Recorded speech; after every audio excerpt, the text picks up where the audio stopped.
horrible. I know. But she will never be better. She's dead. What? John wanted to, the way he described it is pump the kids up. Next time, can you enter from stage right so he can see you? I sure can. You want me to do it now? Why don't you? That'd be great. Just so you remember. Just change his address.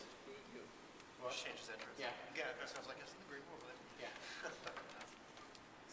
When we decided to do this show last year, I had talked to a couple of friends of his that were still in Leroy, and I said, you know, I would love to be able to pick John's brain. So they got in touch with John, and then he got in touch with me. He said he would be overjoyed to help us. He thought it was so cool that his old high school was doing the show, and he would be very happy to talk to me on the phone anytime I wanted, and even possibly come to the school and do a visit.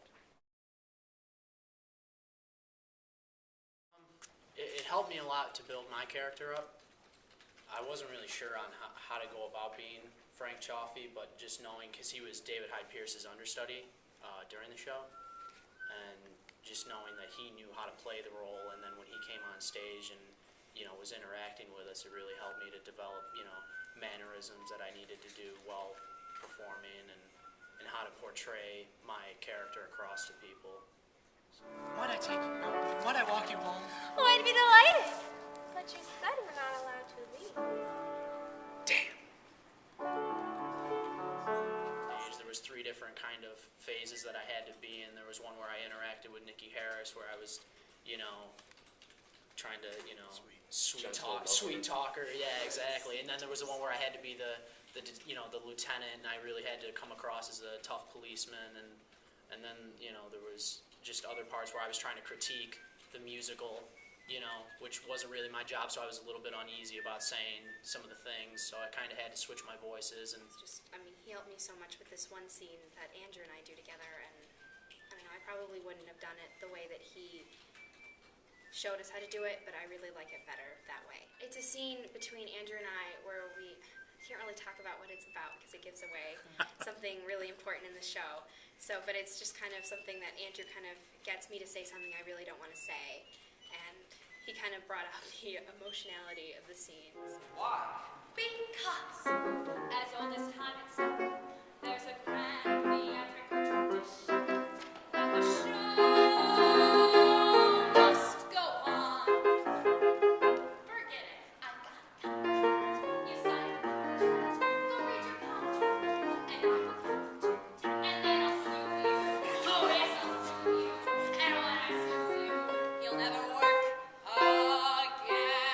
He was genuinely a nice guy. He had a lot of good insights for the show. He played a couple other people's parts, so he had a lot to say about them. But he, at the same time, he knew so much about all the characters that he could say, your character's more like this, and he was really good with all of us. Don't be afraid to stand up for yourself. Okay. Bambi! She's like scrappy, and the audience loves Bambi. They're really going to get behind you, but let them get to know you a little more. Shoot it, put it out there a little bit more. Put out who Bambi is, just a little bit more. Don't be afraid. You're great. You're really, really funny and very natural. The one thing that I'm definitely focusing on more now is the not having shifty feet. And the shifty feet is when you're just kind of like wobbling back and forth when you're supposed to be in position. So now every stride kind of has a purpose, you know, meaningful steps, and you plant yourself as opposed to swaying. And you deliver your lines, and before I wasn't, you know, I would go to people to talk to them. But my character, he nailed it in my head, wouldn't go to people to talk to them. They would come to him. Lieutenant, you must clear the stage immediately. I have just been informed that I have less than time to reinvent the show than Moses had across the Red Sea. Yet God on his side. Is this true? I'm getting reviewed tomorrow? Nikki, go fetch Brandy. I have no choice but to bring Locke in the same boat, here and now. Oh, I'm going to have to watch this. Why? Think someone's in heaven? No, I just really like this number. You're all really, really great. I thought the actor who played Daryl Grady needs to be replaced immediately. Take it. Another thing that I thought was really important is he imparted to the kids, you know what, if you have a dream and there's something you enjoy doing, go for it. You never want to have regrets and say, gosh, wish I would have. And I thought John is the perfect example of what that's all about. Go for a dream. If it's something that excites you, if it's something that fills a need for you, try it. You'll never regret the fact that you tried. And the joy to be in show.